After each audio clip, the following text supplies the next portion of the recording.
So a little bit about me. I've been B2B all my life. Basically, I started off in the legal industry.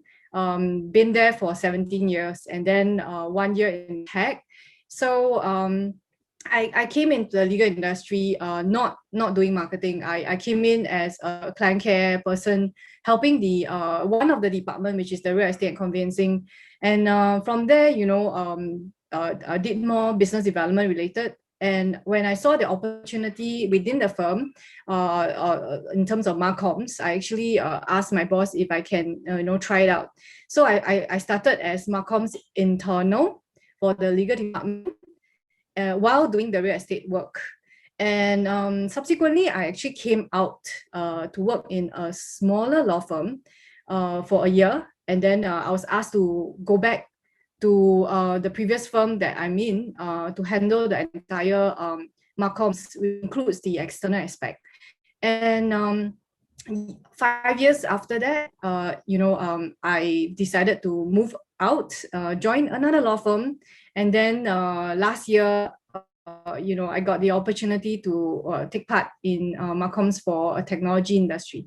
So in between, somewhere around 2019, like you guys, I also took up a course on digital marketing and analytics because I thought that was very useful.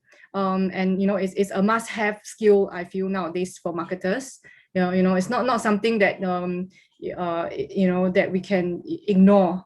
So why am I doing this sharing session? You might be asking me, because when I was doing the course previously at Singapore Poly, I realized that the examples that the lecturers has given me did not cover much, or if not at all, B2B related examples. And when I saw Henry asking about volunteers to share, I thought this might be a good opportunity also for me to step in and talk about B2B. I'm not sure among all of you how many are in the B2B line and how many are dealing with B2C. But feel free to chip in between, if you have more to actually share as well, or at the end of the session. So when we talk about B2B, is it different across industries? Yes, actually, it's very, very different. At least for the legal and technology, because I've personally experienced it. And, because we're talking about one, selling services, selling the professional expertise like the lawyers, and the other one, we are talking about software products, altogether. So it's a very vast difference. But despite that, I'm still able to transit to the technology industry with the skill set that I have. So here's what I've done so far. So how is digital marketing used in the legal industry? I think it can be quite similar also to other professional services, maybe in the accounting industry as well. I've got some accounting marketing friends, and sometimes we meet and we talk about stuff as well. So I think I do see some similarities. So what do we do in the legal industry? Thought leadership is really, really important, because we need to sell the expertise of the lawyers. So a lot of usage on LinkedIn to network, rather to teach the lawyers how to do that, how to connect with the network in LinkedIn and be a thought leader. Besides thought leadership, there's also content marketing, and basically it's quite similar with other industries as well. For law firms, we deal with industry-based and also expertise-based, content. So we're talking about certain practice areas like litigation, corporate, fintech, cryptocurrency, etc. Depending on what the law firm is focusing on. And I do realize that the backlinks for SEO is really important. There are some well-known legal publications that does this. So how I actually realized it is because I learned about Google Analytics, right? So I went into our website and looked at where the flow of traffic is coming in, And that's where I noticed that there's a particular flow that's coming in from this legal publication that I've actually not heard of or not familiar with. So I went to Google and research on it and realized that, for quite a number of years, previously our lawyers have actually contributed to some articles, right? There are traffic and for years, users still actually visit those articles and continue to come into our website. So that's where I realized that, hey, this is the opportunity to sign up with them, and contribute more. Of course, we do pay them this time around, and had our lawyers, contributing more articles. So that's for content. And brand awareness, of course, building trust. People wants to go to law firms that are reputable and that they trust. And so we do here is we deal with legal rankings and legal submissions. So on a yearly basis, we will submit, to the publications and get ranked. So by being ranked, actually some of the larger organizations will go to these publications and check the rankings to see which one they want to go for. That happens. Of course, social proof case study is really important as well, from our happy clients. And joint partnership works really well for law firms. So basically, we work with accounting firms and also international network. The law firm that I was with is a mid-sized firm. So how do we compete with the larger international law firm? We actually tie up with the international networks.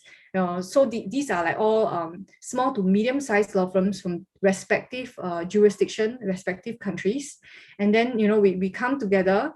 Sometimes we pitch for the work together, or we come up with webinars. And last time webinars wasn't this rampant. We have joint events and stuff like that. So every year, the network will organize regional and international events in different countries where the partners are. Then each partner will take charge in managing this event. So I had the opportunity to manage the one in Singapore for the APAC conference, and it was really useful. So when we talk about digital marketing, then during this era, it will be more of using webinar to actually work with the partners, the various partners to give useful content to the target audience. And lastly, not really digital, but for law firms, internal marketing is really important because collaborations. When we have a potential client or a client, sometimes these organizations don't just need one kind of service. We also want to nurture them to take us on for others if they want to register their IP, the copyrights and all these things, if they have corporate work and stuff like that. So we also want our lawyers internally to know each other so that everybody can collaborate and cross-sell when they're liaising with their clients. So when Henry saw slides last night, he gave a suggestion that I could add more stuff, to visualize what's going on. So I thought, hey, let's show some examples of what I've done. Okay, maybe that might help. So when I was with this law firm, CMP Law, I have been with them for the 16 years. And of course, we had the very old school website. And law firms are known to be one of the last few industries to adapt technology, basically. So our old school website was there for the longest time that is not responsive. So I was in charge of revamping the website. I think having a good website is very important. Even though we have a shop front per se, like we have an office, physical office, but now everything is going digital. And right, if you're looking for things, you will search online. And what is the first thing you see? You see their website, of course you see the Google My Business or whatsoever, or even their social, has to be constantly updated and stuff. So website is one that I've done. And of course, regular content for clients and prospects. So we've got a regular newsletter here that we talk about, all the updates, the legal updates that the clients might be interested in. But one thing I've not done is to actually customize the content, to respective prospects. So this is something that I've learned recently, and I think it would be really useful for this company as well if they customize it. Because currently, if you can see, it's everything. They have A to Z. Every month they will send something from A to Z. So sometimes it might not be something that the prospect might want to read. So customizing for EDMs are really useful as well. Another thing that I've done, it's the rebranding, in terms of brand awareness. So we've rebrand, we've changed our brand name. It was previously Gillian and Partners. So we've heard from, especially the Western side, they had trouble pronouncing ng. So they always say Colin, NG, and Partners or whatsoever. So we've had CMP law for the longest time for a domain name anyway. So we did a research, right, and found out that if we change our name to CMP law instead of Colin and Partners, we realized that there is no big impact, negative impact. So that's where we did our rebranding. We changed our brand name, we changed the tone. We came up with a new tagline, knowing, thinking, solving across Asia, because we want to be known not just as a local firm, but also regional as well, across Asia. That's our focus. So that's the branding part. And lastly, in terms of social, back then I wasn't really very good in SEO. Actually, now also I'm not very good, okay, very honest. But what we did was, we use some keywords consistently. We shared from reputable backlinks, and I noticed that through time, when we type cryptocurrency lawyer Singapore, we actually came in first. Look at the ads, and we are organic first. So it's actually, I don't know, I guess it's not easy, but we managed to achieve it. And I think it's through consistency and having the right kind of focus, and stuff like that. So it was an example to share with you. So another thing, as for the law side, okay, now it's stuck. I can't go next. Okay. Let's talk about digital marketing for the technology industry. And because tech is also really wide and big, right? So let's talk about SaaS, because SaaS is where I come from. And then I realized, okay, 1 year's experience here. So, please, I think all of you, what I found SaaS is when you have a product, SaaS is software as a service. It's a cloud-based solution, typically, and people go online, right, and sign up for this solution online, to obtain the service or to obtain the product. So it's SaaS. That's what SaaS mean. Thanks, Henry. And basically, I do observe that for SaaS, right, I categorize them as two. One is product that is niche. One is widely used. Widely used can be, say, for example, HubSpot, right? It's a CMS. So basically, almost any company, as long as you have a company, you need to do digital marketing, or you need to do marketing or sales or whatsoever, you can use it. When I said product being niche, is like, for my case, it's a product especially for physical security companies only. And it's very niche. So I'm going to talk about the niche aspect of it. Yeah. So what we did during my 1 year here, it's a startup that I was in. And basically, brand awareness is very, very important, because they've never heard of us. Basically, we've only go to market last year, May. So, and we are talking about security here. It's not cyber security, by the way. It's physical security. So we're talking about security companies with guard patrols and stuff like that. So, if they're going to input all their data of their clients into the system, and they're going to get their guards to patrol certain sites and have incident reports and emergency alerts, all these things, being secure and a trusted brand is really important. And us being new, that is the first thing that we need to do. So a consistent brand voice, having social proof, but social proof provided we have got clients. So it's a chicken and egg story, right? And of course, I also learned, this is the first time I've never heard of, okay, maybe a bit swaku. I never heard of Capterra, I never heard of G2, what is Get App, what are all these? So I actually figure my way out. So we had our listing there, not paid. We just did an organic listing for a start, and of course we then paid for media outreach to Tech in Asia. We've got podcasts, and we've reached out. We've actually gotten this opportunity to work with this US TV program, Advancements with Ted Danson. So that was for our focus with the US market. So that's branding. We've also done quite a fair bit of content marketing, useful articles to the personas. From the articles, we repurpose them into infographic. We've got on-demand webinars. We've got ebooks, and we've done videos such as like product videos, and of course, newsletter in terms of content marketing. And I think I left this as the last, but this was the main thing that we've done. Like almost 90% of it is on lead generation. So when I first came in, we had agencies working with us on always on campaign, constantly paying for ads online. We've got landing pages created for this. In HubSpot, we created a nurture flow. So when leads come in, they come into our website, and then they either they start a trial or something, then they will get into the flow. Then we'll try to nurture them, and then from there, hopefully convert into a paying customer.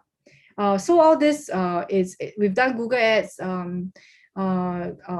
GDN, social. Of course, we also, trade show is a big part for this industry. Unfortunately, a lot of trade shows are being postponed. Even the local ones in Singapore, we were supposed to have one end of this month, but it was postponed because of the recent spike in COVID. And so that was really difficult. But we did webinars with the trade show organizers. That actually helped.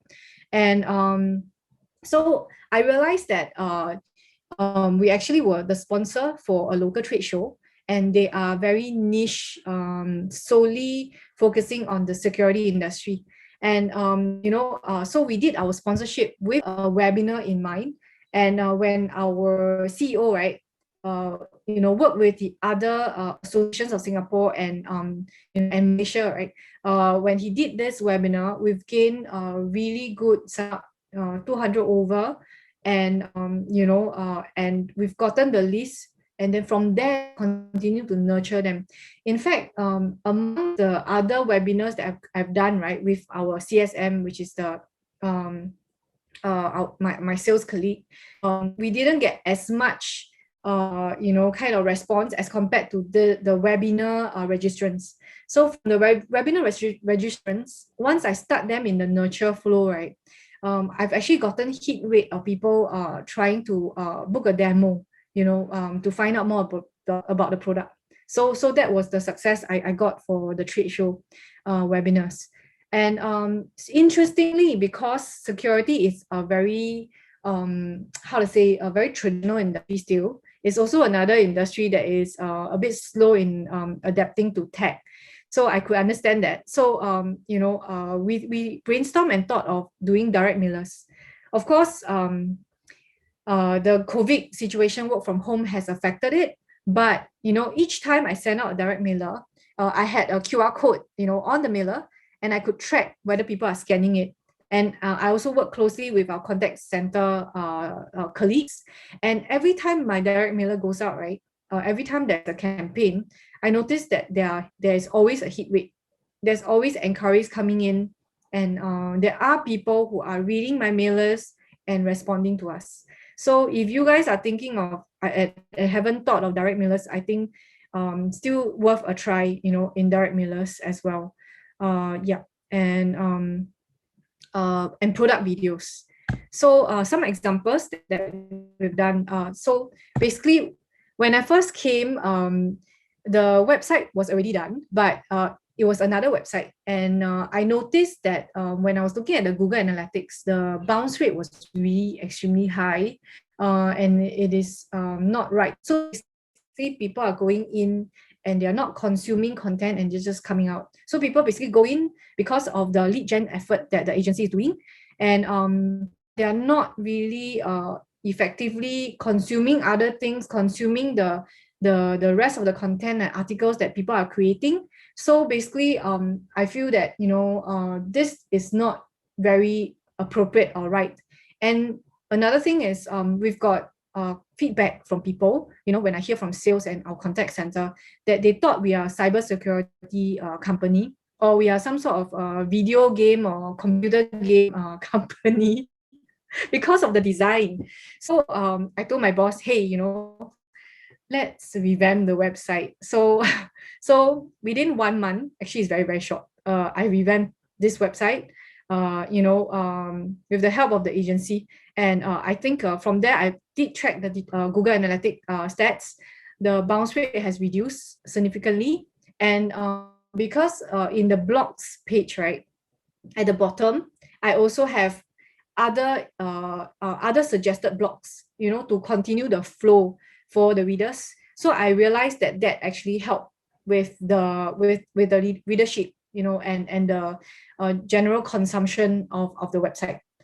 Another thing that I did was the media relation. So if you can see here, we've got the one advancement one, the one that's on top with our CEO, and another podcast with Pitch That Asia. So all these things really helps with the branding aspect. And also product explainer videos, because ours is a product. We don't have a shop front. So, the website is our digital shop front itself. And, what I think the most important thing for this, and we also did an interview with our sales. We've got salespeople from Singapore, Malaysia, and Indonesia. So we conducted interviews with these people, because some of them are from this industry, and understand that they feel, and from hearing from their prospect, that video is the thing to go for the security people. I think they are also not into reading too much of text. They are not that sort. It's very different from the industry where they want to read more. They want to read more information coming from the lawyers. Whereas this one, they're looking at videos. So I realized that our product explainer videos are really useful. It helps in terms of explaining what the video, the product is about. And because software, every now and then we will, every 3 months rather, they call it the sprint. The tech department will actually come up with new version, to update. So every time there is a sprint, there is an introduction of new features.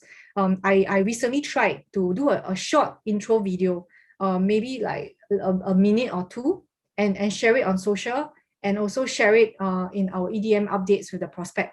I noticed that that has been a good uptake, and people are actually more receptive and understand what these new features are about. So video is really important.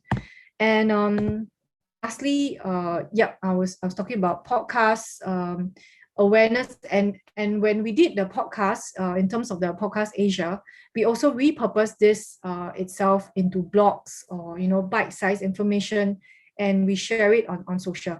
So all these things are what we did for digital, and it's quite useful. So start again. Okay. All right, so all the things that I've done, but what are some of the lessons I've learned along the way? I think what I can share will be this, the lessons I've learned in this technology company, because I realized, there's a lot more that marketing has done in tech as compared to legal. Legal is more of a supportive role, I find, whereas we support the lawyers in terms of the collaterals and all the initiative. So there's a lot of supportive role, but marketing in a tech company, like a product, it's the burden really lies on your shoulder. So if you're not doing a good job, right, it's like a funnel, right? So you're not doing a good job, then the sales will not get the right leads, then the contact center will not get any calls. So it's actually a lot more stressful, but a lot more exciting being in the tech company. So when I first joined, everything that the agency was doing was just lead gen. Everything is just lead gen. And I realized that, because in between, I actually changed agency. We had a change. So during the time where we change agency, of course, when a new agency take over, it will probably, it will take at least a couple of months, 1 or 2 months for the new agency to step in. I realized that because of the fact that we only do lead gen and not so much of branding, or rather we are still such a new brand, when the always on ad stop, our lead totally stop, dry up, So we've got no good SEO because we are still so new. And I think the previous agency wasn't very strong in SEO as well. So I can see that the focus was just solely on lead gen. So please, if you guys are doing that, please don't do that. It's good for initial start, but it's not good in the long run.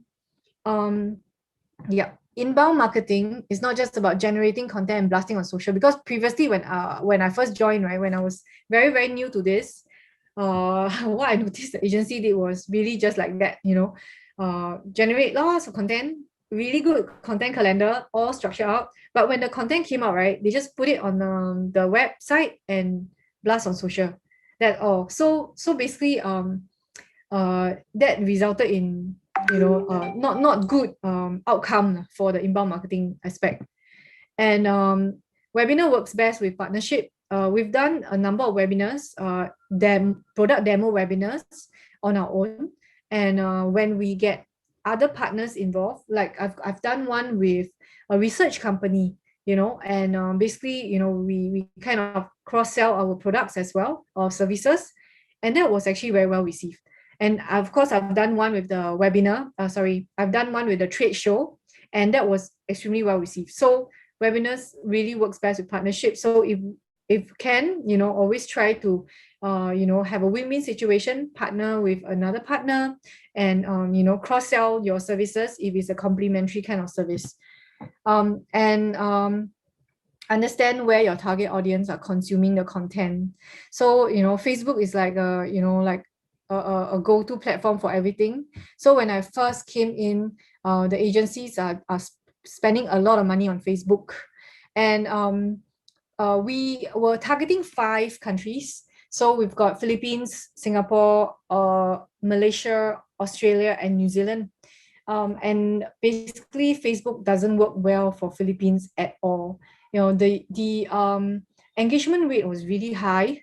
I noticed that Filipinos, they really love social online, and they are always online. And at first, when you look at numbers, you get so excited. Wow, like so many. But when you look at the target audience, right, they are all the wrong target audience. So when the leads come in from the form, right, it's all wrong. They're all not our target audience. Like basically, not good. So in the end, we use Facebook sparingly, and do retargeting, but a lot of focus is on LinkedIn. But LinkedIn is really expensive as well.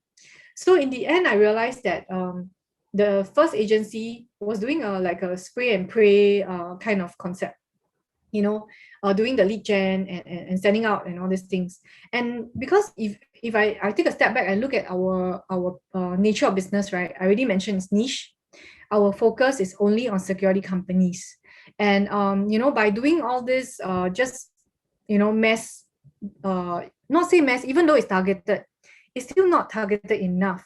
So I went to read up. I follow a lot of leaders and experts in LinkedIn. Then I came across this thing called ABM, account-based marketing. So I got really very curious, and I started to look for agencies that are focused on this. And basically, I'm currently trying out a new method, maybe just to share with you what am I doing right now. So instead, we are not doing account-based marketing, because I learned that account-based marketing is more useful for product that is of high value, okay, and you are targeting a specific few accounts, you know, and then you concentrate all your efforts in the accounts, you know. That is more. But for us, though we are niche and we are targeted, we our, you know, our price, because it's a SaaS product, right? You know, per subscription is very low. Yeah, our price point is low, so we can't apply ABM per se. So what we did was we purchased a target account list, which is very interesting. So I also got to learn this. There are companies out there, and they're reputable ones. Of course, there are a lot of not reputable ones as well. You have to focus and find the right one. Buy the target, because for us it's niche, and I realized that if we get the right company to get us the target list, and I found some, maybe if you want, I can recommend you after this if you're looking for. And the list was really good and really targeted. And from there, you know, we had content syndication. We have a media company who does this for us. We had good content, and then they send EDM to them. They get it from gated content. So we got the leads, and we got the so-called we got the lead to actually nurture them. Right now, this new agency is going to be doing paid SEM, sponsored posts on LinkedIn only, and programmatic ABM.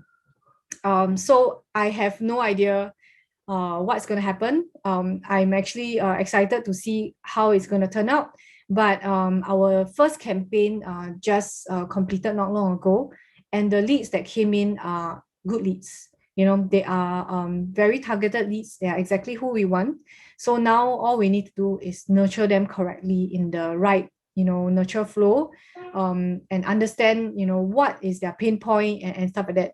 Versus last time when we spent so much money, but the leads that came in are all wrong, you know. So these are some of the lessons that I've learned so far.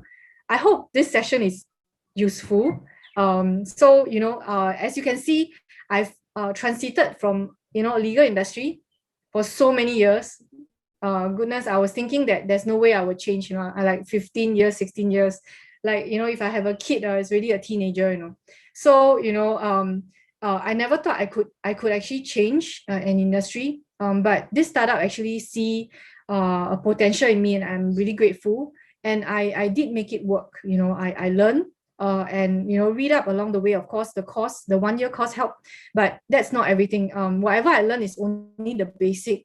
And I realized that, you know, yeah, I know what is SEM, I know what is SEO, but if I don't go in depth and read up more online or even try, actually I don't know how to do it, you know. So it's a lot of try and error.